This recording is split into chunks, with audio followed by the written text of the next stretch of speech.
وَقُلْ جَاءَ الْحَقُّ وَزَهَقَ الْبَاطِلُ إِنَّ الْبَاطِلَ كَانَ زَهُوقًا الحمد لله وكفى وسلام على عباده الذين اصطفى أما بعد اللهم ألهمني رشدي وأعذني من شر نفسي. سامعین، کئی روز پہلے تبلیغی جماعت کے امارتی طبقے کے امیر المومنین فی العالم علامہ سعد کاندھلوی کا ایک بیان کسی نے بھیجا. اسے سن کر دھچکا لگا کہ جناب والا یہ کیا فرما گئے. معاملہ اگر عام شخصیت کا ہوتا تو نظر انداز بھی کیا جا سکتا تھا، مگر یہاں معاملہ ایک نبی کا تھا، وہ بھی اپنے وقت کے ایک جلیل القدر پیغمبر کا، یعنی سیدنا حضرت سلیمان ابن سیدنا حضرت داؤد علیہ السلام کا، جنہیں اللہ نے تمام بادشاہوں سے ممتاز بادشاہت دی تھی، پوری دنیا پر حکمرانی کے ساتھ تمام حیوانات پر عظیم المثال سلطانی بھی. علامہ سعد نے حضرت سلیمان علیہ السلام کے بارے میں کیا کہا ہے، پہلے انہی کی آواز میں سنیے، اس کے بعد میرا تبصرہ. ایسے وقت آتا ہے کہ ادھر اذان ہو رہی ہوتی ہے مغرب کی اور ادھر کسٹمر آ جاتا ہے. مسلمان نہیں کہہ سکتا، مسلمان یہ نہیں کہہ سکتا کہ اللہ مجھے رزق دینے کے لیے گاہک کو لائے ہیں. ہاں، غیر مسلم کہہ سکتا ہے، غیر مسلم کہہ سکتا ہے کہ مجھے اللہ نے رزق دینے کے لیے گاہک کو بھیجا ہے. نہیں، مسلمان کے پاس اللہ تعالی نماز کے وقت گاہک کو بھیجے اس لیے کہ اللہ تمہیں رزق دینا چاہتے ہیں؟ نہیں، اللہ نماز کے وقت گاہک کو اس لیے لائے ہیں کہ اللہ تمہیں دیکھنا چاہتے ہیں کہ تم اس وقت ہماری طرف آتے ہو نماز کے لیے یا گاہک کو سامان دینے میں نماز کو ضائع کرتے ہو. اس امتحان کے لیے ہم نے تمہارے پاس گاہک کو بھیجا ہے. انبیاء کو بھی اسباب اسی لیے ملتے ہیں. سنو تو صحیح میں کیا کہہ رہا. انبیاء کو بھی اسباب اسی لیے ملتے ہیں.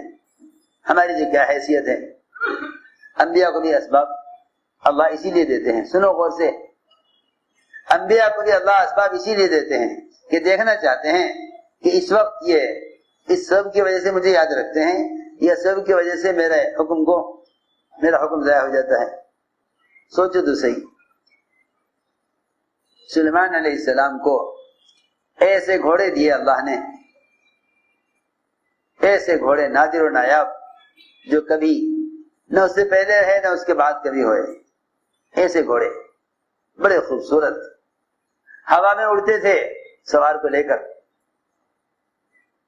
اتنے اڑنے میں قوی کہ ہوا میں اڑتے تھے سواری کو لے کر، سمندر میں تیرتے تھے اور زمین پر دوڑتے تھے، اور بڑے خوبصورت گھوڑے. سلیمان علیہ السلام ان گھوڑوں کو دیکھنے میں مشغول ہو گئے، گھوڑے دیکھنے میں مشغول ہو گئے. سلیمان علیہ السلام گھوڑے دیکھنے میں مشغول ہو گئے اور ایسے مشغول ہوئے کہ عصر کی نماز قضا ہو گئی اور سورج ڈوب گیا. سورج ڈوب گیا اور عصر کی نماز قضا ہو گئی. گھوڑے دیکھنے میں اللہ نے بنائے، اللہ نے کیسے بنائے، اللہ نے ایسے بنائے. بات یہ ہے کہ اللہ نے جو کچھ بنایا ہے، اللہ نے جو کچھ بنایا ہے وہ بنے ہوئے کا تاثر پیدا کرنے کے لیے نہیں بنایا، بلکہ بنانے والے کا تاثر پیدا کرنے کے لیے بنایا ہے کہ اس سے بنانے والے کا تاثر پیدا ہو. بس کفار وہ ہیں جو بنے ہوئے سے متاثر ہوتے ہیں، مسلمان وہ ہے جو بنانے والے سے متاثر ہوتا ہے. بنا ہوا بنانے والے کے تعارف کے لیے ہے. اس وقت اللہ کو یاد کرتے، اس وقت اللہ کو یاد کرتے، ان کو دیکھنے مشغول ہو گئے اور عصر کی نماز قضا ہو. دیکھا وقت، ارے عصر نہیں پڑی، اتنا غم عصر کی نماز کی قضا ہونے کا. تلوار منگائی، سارے گھوڑے کاٹ کے ختم کر دیے، کوئی باقی نہیں رکھا. ان کی نسل ختم کر دو، اس لیے کہ ان گھوڑوں کے دیکھنے کی وجہ سے عصر کی نماز قضا ہو. سوچو، جنہیں اپنے عمل کے ضائع ہونے کا غم ہوتا ہے، اللہ ان کے عمل کو ضائع نہیں کرتے. جنہیں اپنے عمل کے ضائع کا غم ہوتا ہے، اللہ ان کے عمل کو ضائع نہیں کرتے. کہا کہ تلوار لاؤ اور سارے گھوڑے کاٹ ڈالے، سب ختم کر دے. اور اے اللہ مجھے آج کی اثر پڑھنی ہے، مجھے نہیں چاہیے گھوڑے، مجھے آج کی اثر. سامعین، یہ بیان سن کر آپ یقیناً چونک گئے ہوں گے اور چونکنا ہی چاہیے. جہاں تک میں سمجھتا ہوں علامہ کا یہ بیان سیدنا حضرت موسیٰ علیہ السلام والے بیان سے بھی زیادہ خطرناک ہے. حضرت موسیٰ علیہ السلام والے بیان میں تو انہوں نے صرف اتنا کہا تھا کہ ان کے طور پر جانے اور دعوت کا کام چھوڑنے کی وجہ سے بنو اسرائیل کے 5,88,000 افراد گمراہ ہو گئے تھے. دارالعلوم نے سعد صاحب کے خلاف اپنے مفصل فتوے میں ان کے اس بیان کا جو اقتباس نقل کیا ہے وہ اس طرح ہے: حضرت موسیٰ علیہ السلام قوم اور جماعت کو چھوڑ کر حق تعالیٰ کی مناجات کے لیے خلوت و عزلت میں چلے گئے، جس سے بنو اسرائیل کے 5,88,000 افراد گمراہ ہو گئے. اصل تو موسیٰ علیہ السلام تھے، وہی ذمہ دار تھے، اصل کو رہنا چاہیے. ہارون علیہ السلام تو معاون اور شریک تھے. سامعین، علامہ سعد کے اس بیان میں حضرت موسیٰ علیہ السلام کی طرف کفر کا کوئی انتساب نہیں، اگرچہ ان کی بے ادبی ضرور ہے. جبکہ حضرت سلیمان علیہ السلام والے قصے میں گفتگو کچھ اس طرح کی ہے جس کا نتیجہ یہی نکلتا ہے کہ سیدنا حضرت سلیمان علیہ السلام نے کفر کیا، عیاذا باللہ. کیونکہ علامہ سعد نے یہ کہا ہے کہ اسباب سے کفار ہی متاثر ہوتے ہیں، مگر سلیمان علیہ السلام جیسی عظیم و جلیل شخصیت اسباب سے متاثر ہو گئی. اسی لیے دارالعلوم دیوبند نے اپنے فتوے میں لکھا، یہی وجہ ہے کہ بسا اوقات ان کے اسلوب اور انداز بیان سے منصب نبوت پر بھی آنچ آ جاتی ہے. واقعات کو پیش کرتے وقت وہ اپنی فہم سے ایسے امور بڑھا دیتے ہیں جن کا کوئی ثبوت نہیں ملتا، اور ایسا پرخطر اسلوب اختیار کرتے ہیں جو انبیاء علیہ السلام کے ہرگز شان نشان نہیں ہوتا. وہ واقعات کا اس طرح تذکرہ کرتے ہیں کہ ایسا لگتا ہے کہ وہ نبی کی غلطی پکڑ رہے ہیں اور یہ پیغام دینا چاہتے ہیں کہ اس بارے میں نبی سے غلطی ہو گئی، ان کی پیروی نہیں کی جائے گی، تم ان کی طرح ایسا نہ کرنا. صرف ایک نمونہ ملاحظہ فرمائیں، موصوف کہتے ہیں. اس کے بعد دارالعلوم دیوبند نے علامہ سعد کا وہ پورا بیان نقل کیا ہے جو میں نے آپ کو علامہ سعد کی آواز میں پہلے ہی سنا دیا ہے. اس کے بعد دارالعلوم لکھتا ہے، دیکھیے موصوف نے حضرت سلیمان علیہ السلام کے واقعے کو جس اسلوب میں پیش کیا ہے اور واقعہ کی تمہید ذکر کرنے کے بعد درمیان میں جو نتائج بیان کیے ہیں وہ کتنے خطرناک ہیں. خود ہی سبب سے متاثر ہونے کو کافروں کا عمل بتاتے ہیں، اور ایک اولو العزم پیغمبر کے بارے میں سبب سے متاثر ہونے کو ثابت بھی کرتے ہیں. بات کہاں تک پہنچ گئی؟ نعوذ باللہ. حالانکہ اللہ تعالیٰ نے حضرت سلیمان علیہ السلام کا واقعہ مدح کے سیاق میں بیان فرمایا ہے. قرآن کریم کی آیت یہ ہے: وَوَهَبْنَا لِدَاوُدَ سُلَيْمَانَ نِعْمَ الْعَبْدُ إِنَّهُ أَوَّابٌ إِذْ عُرِضَ عَلَيْهِ بِالْعَشِيِّ الصَّافِنَاتُ الْجِيَادُ فَقَالَ إِنِّي أَحْبَبْتُ حُبَّ الْخَيْرِ عَنْ ذِكْرِ رَبِّي حَتَّى تَوَارَتْ بِالْحِجَابِ رُدُّوهَا عَلَيَّ فَطَفِقَ مَسْحًا بِالسُّوقِ وَالْأَعْنَاقِ. دارالعلوم آگے لکھتا ہے، مقرر صاحب کو ذرا ان جملوں پر غور کرنا چاہیے کہ سلیمان علیہ السلام ان گھوڑوں کو دیکھنے میں مشغول ہو گئے، اور ایسے مشغول ہوئے کہ عصر کی نماز قضا ہوئی اور سورج ڈوب گیا گھوڑے دیکھنے میں. اللہ نے بنایا، اللہ نے کیسے بنایا، اللہ نے ایسے بنایا. بات یہ ہے کہ اللہ نے جو کچھ بنایا ہے وہ بنے ہوئے کا تأثر پیدا کرنے کے لیے نہیں بنایا ہے، بلکہ بنانے والے کا تأثر پیدا کرنے کے لیے بنایا کہ اس سے بنانے والے کا تأثر پیدا ہو. بس کفار وہ ہیں جو بنے ہوئے سے متاثر ہوتے ہیں، اور مسلمان وہ ہیں جو بنانے والے سے متاثر ہوتے ہیں.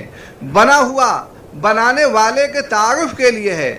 اس وقت اللہ کو یاد کرتے ان کو دیکھنے مشغول ہو گئے اور عصر کی نماز قضا ہو گئی.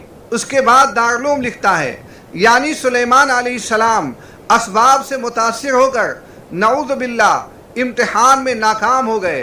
گھوڑوں کو دیکھ کر بجائے اس کے کہ بنانے والے کا تاثر لیتے بنے ہوئے گھوڑوں میں مشغول ہو گئے، اس وقت اللہ کو یاد کرتے گھوڑوں کے دیکھنے میں مشغول ہو گئے۔ اس طرح کے بیانات سے اندازہ ہوتا ہے کہ موصوف منصب نبوت اور عصمت انبیاء کے مسئلے کی حساسیت و نزاکت سے بھی مطلق ناواقف ہیں، اسی لیے وہ انبیاء علیہ السلام کے واقعات پر بھی مجتہدانہ حیثیت سے کلام کرتے ہیں، اور جرأت و بے باکی کے ساتھ اس طرح کے جملے بولنے میں یا اس کا تاثر دلانے میں بھی تأمل نہیں کرتے کہ ایک نبی کو ایسا کرنا چاہیے تھا۔ سامعین، علامہ کاندھلوی کے اس بیان میں یہ بھی ہے کہ جب سورج غروب ہو گیا تو سلیمان علیہ السلام ان گھوڑوں پر اتنے خفا ہوئے کہ اپنے خادم سے تلوار منگوائی اور سب کو کاٹ ڈالا، یعنی ضائع کر دیا۔ حالانکہ ایسا نہیں ہے، حضرت سلیمان علیہ السلام انہیں ضائع نہیں کیا ہے، بلکہ انہیں اللہ کے راستے میں قربان کیا ہے، ذبح کیا ہے۔ جانور کو اللہ کے راستے میں قربان کرنا اور جانور کو افسوس یا غصے میں کاٹ ڈالنا دونوں میں نمایاں فرق ہے۔ اس سلسلے میں معرف القرآن شفیعی میں جو کچھ لکھا ہے اسے ہی عنوان پیش کر دیتا ہوں۔ مفتی محمد شفیع دیوبندی رحمۃ اللہ علیہ لکھتے ہیں، حضرت سلیمان علیہ السلام گھوڑوں کے معائنے میں ایسے مشغول ہوئے کہ عصر کا وقت جو نماز پڑھنے کا معمول تھا وہ چھوٹ گیا۔ بعد میں متنبہ ہو کر آپ نے ان تمام گھوڑوں کو ذبح کر ڈالا کہ ان کی وجہ سے یاد الہی میں خلل واقع ہوا تھا۔ یہ نماز نفلی بھی ہو سکتی ہے اور اس صورت میں کوئی اشکال نہیں، کیونکہ انبیاء علیہ السلام اتنی غفلت کی بھی تلافی کرنے کی کوشش کرتے ہیں، اور یہ بھی ہو سکتا ہے کہ فرض نماز ہو اور معائنے میں لگ کر بھول طاری ہو گئی ہو۔ بھول جانے کی صورت میں فرض نماز کے قضا ہونے سے گناہ تو نہیں ہوتا، لیکن حضرت سلیمان علیہ السلام نے اپنے بلند منصب کے پیش نظر اس کا بھی تدارک فرمایا۔ ان آیات کی یہ تفسیر متعدد ائمہ تفسیر سے منقول ہے، اور حافظ ابن کثیر رحمۃ اللہ علیہ جیسے محقق عالم نے بھی اسی کو ترجیح دی ہے، اور اس کی تائید ایک مرفوع حدیث سے بھی ہوتی ہے جو علامہ سیوطی رحمۃ اللہ علیہ نے معجم طبرانی، اسماعیلی اور ابن مردویہ کے حوالے سے نقل کی ہے۔ عن ابی بن کعب عن النبی صلی اللہ علیہ وسلم فی قولہ فتفق مسحا بالسوق والاعناق قال قطع سوقها وَأَعْنَاقَهَا بِالسَّيْفِ۔ علامہ سیوطی رحمۃ اللہ علیہ نے اس کی سند کو حسن قرار دیا ہے۔ در منصور صفحہ نمبر 309 جلد نمبر 5، اور علامہ ہیثمی مجموع الزوائد میں یہ حدیث نقل کرنے کے بعد لکھتے ہیں، اسے طبرانی نے اوسط میں روایت کیا ہے۔ اس میں ایک راوی سعید ابن بشیر ہیں جنہیں شعبہ وغیرہ نے ثقہ کہا ہے، اور ابن معین وغیرہ نے ضعیف قرار دیا ہے، اور اس کے باقی رجال ثقہ ہیں۔ مجموع الزوائد صفحہ نمبر 99 جلد نمبر 7 کتاب التفسیر۔ اس حدیث مرفوع کی وجہ سے یہ تفسیر کافی مضبوط ہو جاتی ہے، لیکن اس پر عموماً یہ شبہ ہوتا ہے کہ گھوڑے اللہ کا عطا کیا ہوا ایک انعام تھا، اور اپنے مال کو اس طرح ضائع کر دینا ایک نبی کے شایع نشان معلوم نہیں ہوتا۔ لیکن مفسرین نے اس کا یہ جواب دیا ہے کہ یہ گھوڑے حضرت سلیمان علیہ السلام کی ذاتی ملکیت میں تھے، اور ان کی شریعت میں گائے، بکری، اونٹ کی طرح گھوڑوں کی قربانی بھی جائز تھی، لہذا انہوں نے گھوڑوں کو ضائع نہیں کیا بلکہ انہیں اللہ تعالیٰ کے نام پر قربان کر دیا۔ جس طرح گائے بکری کی قربانی سے ان کو ضائع کرنا لازم نہیں آتا بلکہ یہ عبادت ہی کا ایک شعبہ ہے، اسی طرح یہاں بھی عبادت ہی کے طور پر ان کی قربانی پیش کی گئی۔ روح المعانی۔ اکثر حضرات مفسرین نے آیت کی تفسیر یہی کی ہے، لیکن ان آیات کی ایک اور تفسیر حضرت عبداللہ ابن عباس رضی اللہ تعالی عنہما سے منقول ہے، جس میں واقعہ بالکل مختلف طریقے سے بیان کیا گیا ہے۔ اس تفسیر کا خلاصہ یہ ہے کہ حضرت سلیمان علیہ السلام کے سامنے وہ گھوڑے معائنے کے لیے پیش کیے گئے جو جہاد کے لیے تیار کیے گئے تھے۔ حضرت سلیمان علیہ السلام انہیں دیکھ کر مسرور ہوئے، اور ساتھ ہی یہ ارشاد فرمایا کہ مجھے ان گھوڑوں سے جو محبت اور تعلق خاطر ہے وہ دنیا کی محبت کی وجہ سے نہیں بلکہ اپنے پروردگار ہی کی یاد کی وجہ سے ہے، کیونکہ یہ جہاد کے لیے تیار کیے گئے ہیں، اور جہاد ایک اعلیٰ درجے کی عبادت ہے۔ اتنے میں گھوڑوں کی وہ جماعت آپ کی نگاہوں سے روپوش ہو گئی۔ آپ نے حکم دیا کہ انہیں دوبارہ سامنے لایا جائے۔ چنانچہ جب وہ دوبارہ سامنے آئے تو آپ ان کی گردنوں اور پنڈلیوں پر پیار سے ہاتھ پھیرنے لگے۔ اس تفسیر کے مطابق ان ذکر ربی میں انس اور توارت کی ضمیر گھوڑوں ہی کی طرف راجع ہے، اور مسحون سے مراد کاٹنا نہیں بلکہ محبت سے ہاتھ پھیرنا ہے۔ قدیم مفسرین میں سے حافظ ابن جریر طبری اور امام راضی وغیرہ نے اسی تفسیر کو ترجیح دی ہے، کیونکہ اس پر مال ضائع کرنے کا شبہ نہیں ہوتا۔ قرآن کریم کے الفاظ کے لحاظ سے دونوں تفسیروں کی گنجائش ہے، لیکن پہلی تفسیر کے حق میں چونکہ ایک مرفوع حدیث آ گئی ہے جو سند کے اعتبار سے حسن ہے، اس لیے اس کی قوت بڑھ جاتی ہے۔ اس کے بعد مفتی صاحب لکھتے ہیں، بعض حضرات نے پہلی تفسیر کو اختیار کرتے ہوئے یہ بھی کہا ہے کہ نماز عصر کے قضا ہو جانے کے بعد حضرت سلیمان علیہ السلام نے اللہ تعالیٰ سے یا فرشتوں سے یہ درخواست کی کہ سورج کو دوبارہ لوٹا دیا جائے۔ چنانچہ سورج لوٹا دیا گیا اور آپ نے اپنا معمول پورا کر لیا۔ اس کے بعد دوبارہ سورج غروب ہوا۔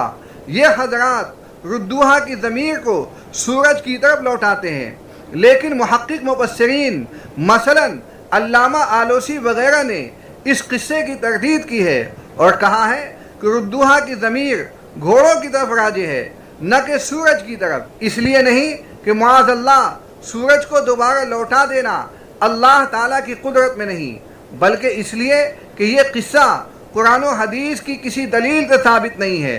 روح المعانی یہ تمام باتیں نقل کی گئی ہیں معرف القرآن جلد نمبر 7 صفحہ نمبر 331 سے۔ سامعین، اب چند تفسیریں اور سماعت فرمائیں۔ علی ابن ابی طلحہ نے حضرت ابن عباس رضی اللہ تعالیٰ عنہما سے روایت کی ہے کہ آپ گھوڑوں کی گردنوں اور پنڈلیوں پر پیار سے ہاتھ پھیرنے لگے۔ ابن کثیر جلد نمبر 4 صفحہ نمبر 17۔ ابن جریر رحمۃ اللہ علیہ نے بھی یہی قول اختیار کیا ہے۔ فرماتے ہیں کہ آپ سے یہ تصور کرنا ممکن نہیں کہ آپ جانوروں کی کونچیں کاٹ کر انہیں تکلیف دیں اور بلا وجہ اپنا مال ضائع کریں، محض اس لیے کہ ان کی طرف دیکھنے میں محو ہو جانے سے آپ کی نماز قضا ہو گئی، حالانکہ اس میں گھوڑے کا تو کوئی قصور نہ تھا۔ تفسیر ابن کثیر حصہ نمبر 4 صفحہ نمبر 17۔ حضرت ابن عباس رضی اللہ تعالیٰ عنہما نے فرمایا کہ میں نے حضرت علی رضی اللہ تعالیٰ عنہ سے اس آیت ردوہا علیہ فتفق مسحا بالسوق والاعناق کے بارے میں پوچھا تو آپ نے فرمایا کہ حضرت سلیمان علیہ السلام جہاد کی تیاری کی وجہ سے گھوڑوں کے معائنے میں مصروف رہے یہاں تک کہ سورج ڈوب گیا۔ حضرت سلیمان علیہ السلام نے اللہ تعالیٰ کی اجازت سے ان فرشتوں کو حکم دیا جو سورج پر معین تھے کہ سورج کو لوٹاؤ، تو فرشتوں نے سورج کو ان پر لوٹا دیا، یہاں تک کہ حضرت سلیمان علیہ السلام نے عصر کے وقت نماز پڑھی۔ اللہ تعالیٰ کے انبیاء ظلم نہیں کرتے کیونکہ وہ معصوم ہوتے ہیں۔ تفسیر روح المعانی جلد نمبر 21 صفحہ نمبر 482۔ علامہ ابو عبداللہ محمد ابن احمد مالکی القرطبی المتوفى 886 لکھتے ہیں کہ حضرت سلیمان علیہ السلام کا ایک گول میدان تھا جس میں وہ گھوڑوں کا مقابلہ کرایا کرتے تھے، حتیٰ کہ جب وہ گھوڑے دور نکل کر ان کی آنکھوں سے اوجھل ہو گئے، اس کا معنی یہ نہیں ہے کہ سورج غائب ہو گیا اور ان کی نگاہوں سے اوجھل ہو گیا، کیونکہ اس آیت میں پہلے سورج کا ذکر نہیں ہے کہ اس کی طرف ضمیر لوٹائی جائے، البتہ گھوڑوں کا ذکر ہے، اس لیے اس کا معنی یہ ہے کہ وہ گھوڑے ان کی نظر سے غائب ہو گئے۔ اور نحاس رحمۃ اللہ علیہ نے یہ ذکر کیا ہے کہ حضرت سلیمان علیہ السلام کے پاس مال غنیمت سے حاصل شدہ گھوڑے لائے گئے تاکہ وہ ان کا معائنہ کریں۔ حضرت سلیمان علیہ السلام اس وقت نماز پڑھ رہے تھے تو آپ نے اشارہ کیا کہ ان گھوڑوں کو ان کے استبلوں میں پہنچا دیا جائے، حتیٰ کہ وہ گھوڑے ان کی نظر سے اوجھل ہو گئے۔ اور جب حضرت سلیمان علیہ السلام نماز سے فارغ ہو گئے تو آپ نے فرمایا کہ ان گھوڑوں کو دوبارہ میرے پاس لاؤ۔ پھر آپ ان کی گردنوں اور پنڈلیوں پر ہاتھ پھیرنے لگے، اور آپ کا ان کی گردنوں پر ہاتھ پھیرنا ان کے آرام کے لیے تھا، تاکہ لوگوں کو یہ معلوم ہو جائے کہ اگر کوئی بڑا اور باوقار آدمی گھوڑوں کی گردنوں اور پنڈلیوں پر ہاتھ پھیرے تو یہ کام اس کے مقام اور وقار کے خلاف نہیں ہے۔ الجامع لاحکام القرآن جلد نمبر 18 صفحہ نمبر 491، الرسالۃ العالمیہ۔ امام فخر الدین رازی رحمۃ اللہ علیہ نے بھی اسی تفسیر کو بہتر کہا ہے۔ سامعین، دیکھا آپ نے مفتی محمد شفیع صاحب نے 2 تفسیریں نقل کی ہیں، اور میں نے مزید کچھ تفسیریں اکابر امت کی نقل کی ہیں۔ ان سب کے مطابق 2 ہی باتیں نکلتی ہیں۔ ایک یہ کہ حضرت سلیمان علیہ السلام نے گھوڑوں کو قربان کر دیا، اور دوسری تفسیر کے مطابق گھوڑوں کی پنڈلیوں اور گردنوں پر ہاتھ پھیرنے لگے گھوڑوں سے محبت کی وجہ سے۔ یہ دونوں تفسیریں علامہ سعد کاندھلوی کی بیان کردہ تفسیر کے سراسر خلاف ہیں۔ سامعین، اب یہاں موقع کی مناسبت سے یہ بھی عرض کر دوں کہ کسی آدمی کے کافر ہونے کی 2 صورتیں ہیں، ایک تو التزام کفر ہے اور ایک لزوم کفر، اور دونوں کا حکم الگ الگ ہے۔ جامعۃ الرشید کراچی لکھتا ہے، ایمان نام ہے تمام ضروریات دین کے جاننے اور دل سے تسلیم و قبول کرنے کا، جبکہ کفر ضروریات دین میں سے کسی ایک کے انکار کو کہا جاتا ہے۔ پھر کافر ہو جانے کی 2 صورتیں ہیں، نمبر 1 التزام کفر، نمبر 2 لزوم کفر۔ التزام کفر یہ ہے کہ جان بوجھ کر عقیدہ کفریہ کو اختیار کرے یا کسی حکم کا انکار کرے۔ جان بوجھ کر انکار کی مختلف صورتیں ہیں۔ نمبر 1 صراحتاً یعنی واضح طور پر انکار کرنا اور جھٹلانا۔ حقیقی انکار درج ذیل صورتوں میں ہوتا ہے: الف رسول اللہ صلی اللہ علیہ وسلم کے رسالت ہی کو نہ مانے، با آپ صلی اللہ علیہ وسلم کے کسی ایک بھی حکم کو صراحتاً غلط یعنی خلاف واقع یا خلاف حقیقت قرار دے، جیم کسی مسلمہ طور پر ثابت شدہ یعنی اجماعی حکم کا جان بوجھ کر انکار کرے۔ نمبر 2 اپنے قول یا فعل سے دین کے کسی قطعی حکم جس کا ثبوت کسی بھی درجے میں قطعی اور یقینی ہو، یعنی مستحب یا سنت کے طور پر ہو یا فرض و واجب کے طور پر، کا مذاق اڑانا، توہین و تحقیر کرنا۔ نمبر 3 عمدن ایسا کام کرنا یا ایسی بات کہنا جو استخفاف یعنی دین میں ثابت شدہ کسی مسلمہ امر کی تحقیر کی واضح علامت ہو۔ نمبر 4 اپنی مرضی و اختیار سے ایسا اقدام کرنا جو دین کی تکذیب یعنی جھٹلانے کی دلیل اور علامت ہو، مثلا کافروں کی طرح بتوں کو سجدہ کرنا یا قرآن کو گندگی میں ڈالنا یا کافروں کے مذہبی شعار اپنانا۔ نمبر 5 بغیر کسی جبر و اکراہ کے کسی باطل فرقے کی طرف اپنی نسبت کرنا، مثلا اپنے کو قادیانی کہنا یا لکھنا یا لکھوانا۔ نمبر 6 ضروریات دین یعنی قطعی و بدیعی احکام میں سے کسی حکم کی ایسی تعویل کرنا جو اجماع امت کے خلاف اور کھلم کھلا بے بنیاد ہو۔ ان 6 صورتوں میں سے پہلی صورت حقیقی انکار و تکذیب کی ہے، جبکہ باقی 5 صورتیں بھی انکار کے حکم میں ہیں، اگرچہ ان میں صاف انکار نہیں۔ لزوم کفر یہ ہے کہ انجانے میں ایسے قول یا فعل کا ارتکاب کیا جائے جس سے کفر لازم آئے، چنانچہ بعض دفعہ کفریہ کلمات زبان پر لانے سے بھی انسان نادانستہ طور پر شرعاً کافر قرار پاتا ہے۔ البتہ کسی کلمہ کفر کو زبان پر لانے کی مختلف صورتیں ہیں جن کے احکام بھی مختلف ہیں جو مندرجہ ذیل ہیں۔ نمبر 1 حکم شرعی قطعی کا یقینی علم ہو اور عمدن یعنی جان بوجھ کر زبان پر کلمہ کفر لایا جائے اور کفر کا ارادہ اور نیت بھی ہو، مثلا جان بوجھ کر اپنے اختیار سے کلمہ کفر کہنا، یہ در حقیقت التزام کفر ہے۔ نمبر 2 حکم شرعی قطعی کا علم ہو اور عمدن یعنی جان بوجھ کر زبان پر کلمہ کفر لائے اور کفر کا ارادہ نہ ہو، لیکن ساتھ ہی استخفاف کی واضح دلیل و علامت پائی جائے، مثلا مزاح یا لہو و لعب کے طور پر کلمہ کفر کہنا، ان دونوں صورتوں میں بالاتفاق قائل کو کافر کہا جائے گا۔ نمبر 3، نہ حکم شرعی قطعی کا علم ہو اور نہ ہی جان بوجھ کر زبان پر لایا اور نہ ہی کفر کا ارادہ ہو، مثلا بھول کر زبان سے کلمہ کفر کہنا۔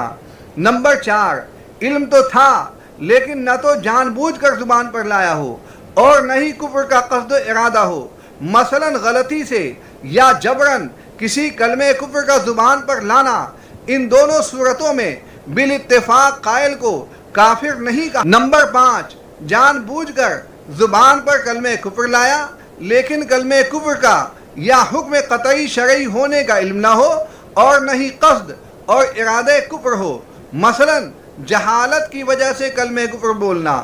نمبر 6، علم بھی ہو اور بغیر کسی صحیح غرض نقل و حکایت کے جان بوجھ کر زبان پر بھی لایا ہو اور کفریہ معنی یا کافر ہونے کا ارادہ نہ ہو یا کافر نہ ہونے کا ارادہ ہو، لیکن ساتھ ہی استخفاف کی کوئی واضح علامت بھی نہ پائی جائے، مثلا صحیح اعتقاد کے باوجود بلا ضرورت جان بوجھ کر کلمہ کفر بولنا۔